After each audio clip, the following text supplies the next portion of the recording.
Yun, no? Musta? Tulad nga ng title, malalaman natin. So, eto. Dahil pahinga muna natin siya. So, gamit natin yung K75 na Faker. So, for the record, ito yung pinakamagandang keyboard na nagbuo ko ng... Kasi, yun, no? Boom. Yung, ganda ng tunog.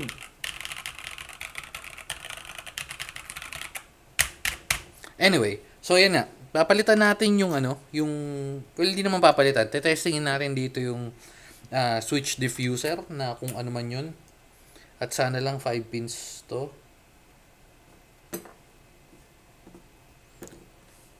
So ito yung una kong nabuong keyboard nung nagsisimula tayo. So wala tayong kaalaman. Sabi ko lang sa opisina ko, anong keyboard mo? Uy, ang ganda ng keyboard mo. Bibili nga rin ako. Sabi niya, meron sa Shopee, meron sa Switch yung ganito. So kung ano lang yung ni-recommend niya sa akin, yun, ayan, ito yung keyboard. Yung keycaps, ako na naghanap nito kasi ang gusto ko sanang keycaps yung mga ano may mga ano, chicks. Anyway, so yan. Ito nga yung ako na Switch Silver.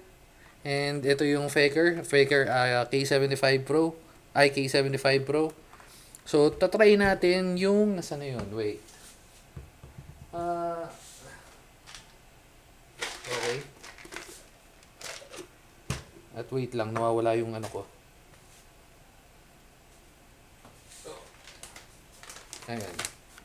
Yun, sakto.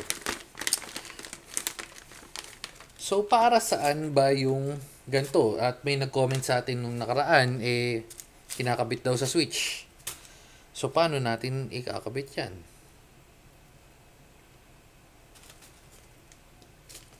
Malalaman natin. Hindi ko naman, hindi naman ako expert sa ganito na bumibili lahat ng nagte-testing tayo ng keyboard. Di ba? So, testing natin. Okay.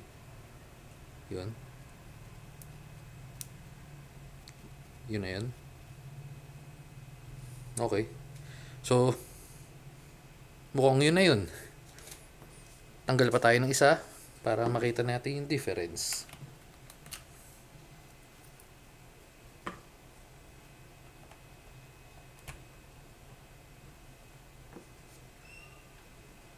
Wait lang. Dahil, tulad nga nasabi ko, ito yung ginagamit na napakatagal eh.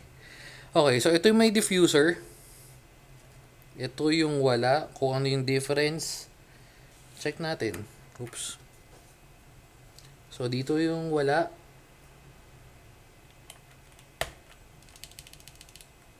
Ito yung meron.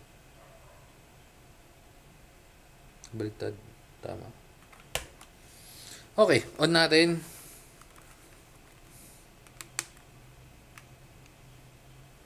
Oops. At naka-off nga yung ilaw natin. Paano nga yun? Yun. Okay. Okay. Ewan ko kung nakikita sa camera pero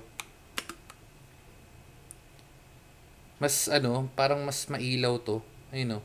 Compared dito. Well, diffuser, di ba? Try natin kabit.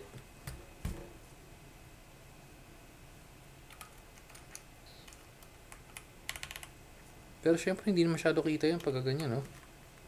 Kita ba? Hindi kasi transparent eh, pero hindi shine through yung keycaps natin eh.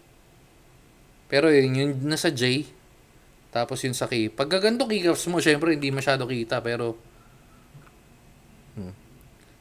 wala naman masyadong difference, pero anyway, so compare na lang natin din, total nandito na rin tayo, yung ako na switch, ito. Wait. Ako na silver switch. At ito yung Leobog na walang diffuser. Dikit, no?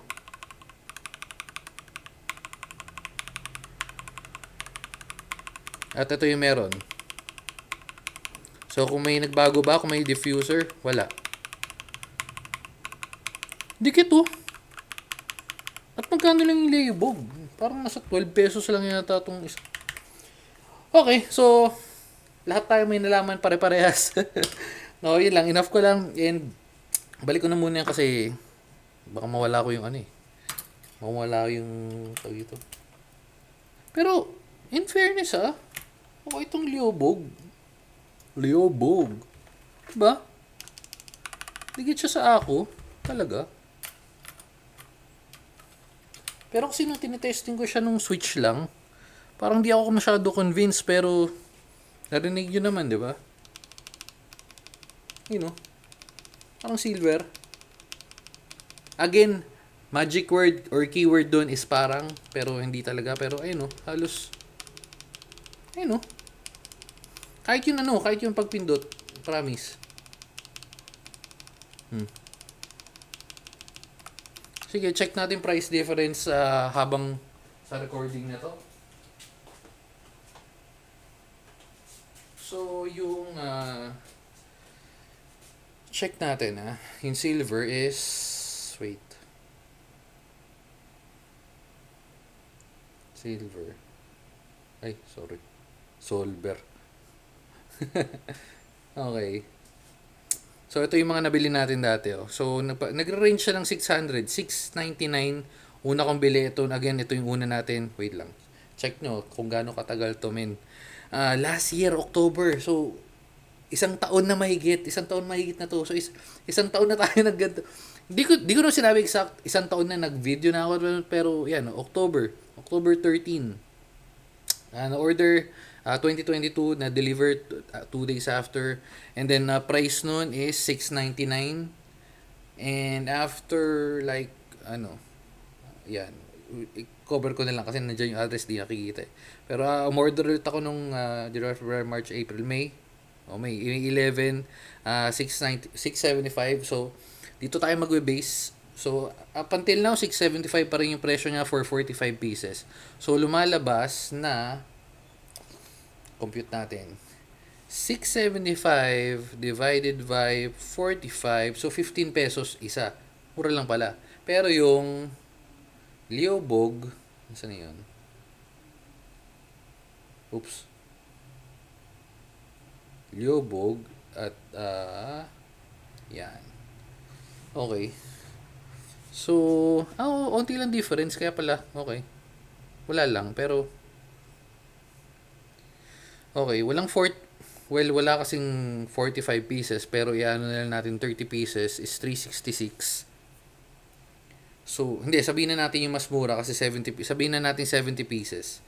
70 pieces. Oops, magkano nga? 63, mura.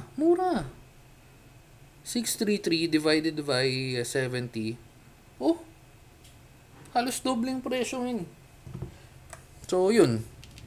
So, sa mga nagba-budget build, kaya palang daming gusto rin ito. Diba?